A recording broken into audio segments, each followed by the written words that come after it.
Տիկին Գալստյան գիրակի օրը Հովանևանքի վանահայրահա Տեր Արամը կարգալույց հռչակված վերջերս կոչ արել, որ հավաքվեն այնտեղ պատարագի եւ Նիկոլ Փաշինյանը եւ իշխանության ներկայացուցիչները հայտարարել են, որ իրենք գնալու են այնտեղ ու լինելու են այսպես Տեր Արամի կողքին։ Այս ամենը գիտենք ինչից եղավ, նրա աղմկահարույց հայտարարություններից հետո եւ կարգալույց հռչակվելուց հետո։ Գիրակի օրը ինչ զարգացումներ են հնարավոր, քանի որ այսպիսի տեսակետ կա, որ հնարավոր է այդտեղից զարգացումներ լինեն, գնան Էջմիածին ու հոգեվոր հավաքը, ինչպես Նիկոլ Փաշինյանը ասում էր։ Սիրելի Քրիստինե, նախ ես կխնդրեի, որ այլևս Տեր Արամը չօգտագործեք, որովհետև նա այլևս կարգալույց եղած Ստեփան Ասատրյան է, օգտագործենք նրա ծննդականի կամ անձնագրային անունը, որը Ստեփան Ասատրյանն է։ Ուրեմն կարգալույց եղածը եւ այլևս սովորական շարքային քաղաքացին պատարագ, այն էլ Հայաստանի Հանրապետությունում գործող հայ առաքելական եկեղեցու պատկան, այսինքն որևէ բանկում պատարագ իրականացնելու իրավունք չունի եւ դա ըստ էության դատապարտելի գործողություն է։ Երկրորդը ես կարծում դա ամենակարևոր հանգամանքը այստեղ ոչ թե ինքնիրավչությունն է իր մի մարդ, որը իբրև հոգեվոր կրթություն, դաստիարակություն ստացել եւ ծանոթ է հայ եկեղեցու կանոնին, դա ամենամեծ սրբապղծությունն է։ Ամենամեծ սրբապղծությունն է անհնազանդ լինելը եւ ըստ էության պղծության ենթարկել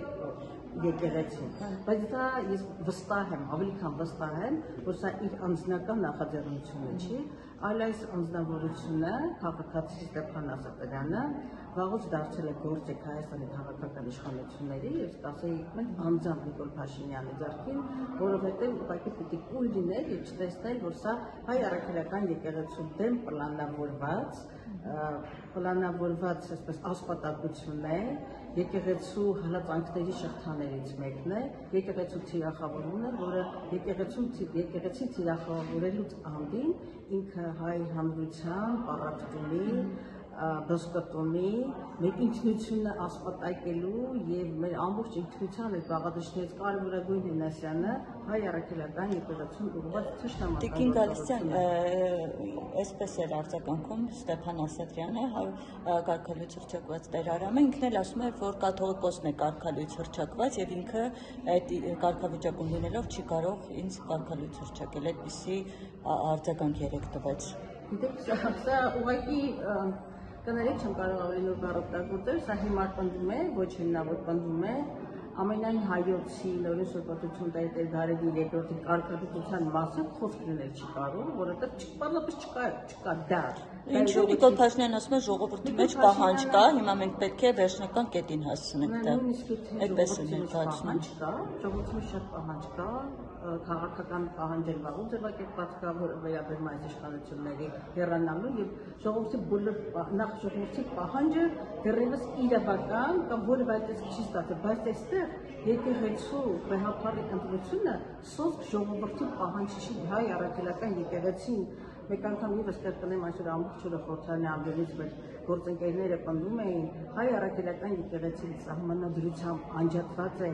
եկեղեցուց Հայաստանի պետականությունը, պետությունը, իշխանությունները որևէ կերպ հայ առաքելական եկեղեցու կանոններին, նրա կառավարման կանոնակարգին եւ այս հազարամյակների ծեսին միջամտելու, խառնվելու, պղծելու որևէ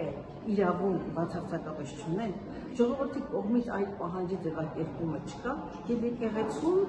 եկեղեցին ունի իր խորհուրդը եւ այդ խորհրդի շրջանակներում են որոշում կայացում։ Ուրեմն այս ամենը ինչի մասին հնչեցնում է Նիկոլ Փաշինյանը, ոչ միայն անբարո է, որովհետեւ ինքը մեր հազարավոր հավատացյալների, հավատավոր հայ ժողովրդի ներքաղույց զգացումներն է ոտնահարում, նաեւ մի մարդ, որը այսպես իրավունքի օրենքի երաշխավոր պիտի լինի եւ նախ եւ առաջ սահմանադրության, ինքը նաեւ ոտնահարում է Հայաստանի Հանրապետության սահմանադրական կարգը եւ միթե այս խորհրդարանի քաղաքական մեծամասնությունը դա Նիկոլ Փաշինյանը չի կարծացել, բայց քաղաքական մեծամասնությունը սահմանադրություն չի կարծացել, չի տեսել սահմանադրության հոդվածը եւ նաեւ շրջանական ազատությունների խղճազատության մասին օրենքը, որտեղ պարզապես սևով սպիտակի վրա գրված է, որ եկեղեցին եւ պետությունը անջատել։ Իրենք ասում են մենք եկեղեցու հետ խնդիր չունենք, խնդիրը անձերն են Իրենք այդպես են ձևակերպում, որովհետև պղծում են եկեղեցին։ Նիկոլ Փաշինյանը եկեղեցին իմ սրբությունն է, հիմա ուզում եմ մաքրել եկեղեցին։ Պարզապես ինքը ունի սա աղանդը, Փաշինյանի աղանդն է, բայց իսկապես ինքը ինչ-որ հավատալիքների մի բան ունի, մի բույն ունի, եւ դրանք տարբերվում են հայ առաքելական եկեղեցու հավատանքից, ծիսակարգից, հազարամյակների կարգից, գնաց ստեղծի իր աղանդը, որը ըստ էության ստեղծել է, բայց ինքը իրավունք, որպես քաղաքացի, որպես վարչապետ, որևէ իրավունք չունի իմպերատիվ, բռնության, մեթոդաբանությամբ խցկվել հայ առաքելական եկեղեցու ուրեմն գործունեության մեջ, մեր վեհափառը պարզ անց չի, վեհափառը նորից կոտրություն տեր Գարելի երկրորդը ընտրված եւ օծյալ կաթողիկոս է, ընտրված եւ օծյալ կաթողիկոս եւ նրա կաթողիկոս լինելու հանգամանքը, օծյալ լինելու հանգամանքը կասկածի տակ առնելու ոչ իրավական, ոչ բարոյական, ոչ մարդկային որևէ ոչ հիմք, ոչ երաշխիք, ոչ բարոյական իրավունք չունի որևէ մեկը հայ առաքելական եկեղեցին ուղղորդվում է, կազմակերպվում է սեփական կանոնակարգով, սեփական ծիսակարգով եւ հազարամյակների ավանդույթով։ Այսօր հայ առաքելական եկեղեցու դեմ այս արշավը, արշավ չէ եկեղեցու դեմ։ Եկեղեցին տեսել է մոնղոլ թաթարական արշավներ, թուրք քոչվորական արշավանքներում հալածանքներ, ռուսակ բոլշևիկյան ռեպրեսիաներ, մեր եկեղեցի գլխով հալածանքներ, տեսել է աղանդավորական շարժումներ, մեր եկեղեցի գլխով այս հազարամյակների ընթացքում բազմաթիվ փորձություններ են անցել։ Եկեղեցին մնալու է կանգուն եւ անսասան եւ նորմալ հայ մարդու եւ կաթոլիկոսի մեծ ամասնության մոտեցումն է, աղոթքը եւ ցանկությունը մեկն է, որ Տերը անսասան պահի հայ առաքելական եկեղեցին եւ նրա ծառա մեր վեհափառին։ Մնացյալը ճշտամական գործողություններ են եւ ես կասեի, գիտեք, սա ոչ միայն եկեղեցի հայ ժողովրդի, նույնիսկ հայ պետականության դեմ է, որտեղ մեր պետականությունը նաեւ մեր ներդաշնակությունն է, ներդաշնակությունը ժողովրդի հետ, մեր ներդաշնակությունը եկեղեցու հետ, ներդաշնակությունը մեր համոզումների եւ հավատի հետ։ Հայ առաքելական եկեղեցին, որի տարբերություն աշխարհի շատ եկեղեցիների իր բացառիկ դերակատարությամբ, մեր քաղաքակրթական ներկայության մեջ ունեցած բացառիկ դերակատարությամբ մի ուրիշ արժեք է, եւ այդ արժեքի գիտակցումով է նաեւ սահմանադրության մեջ ամրագրված եկեղեցու բացառիկ դերակատարությունը։ Մնացյալը թշնամական գործողություններ են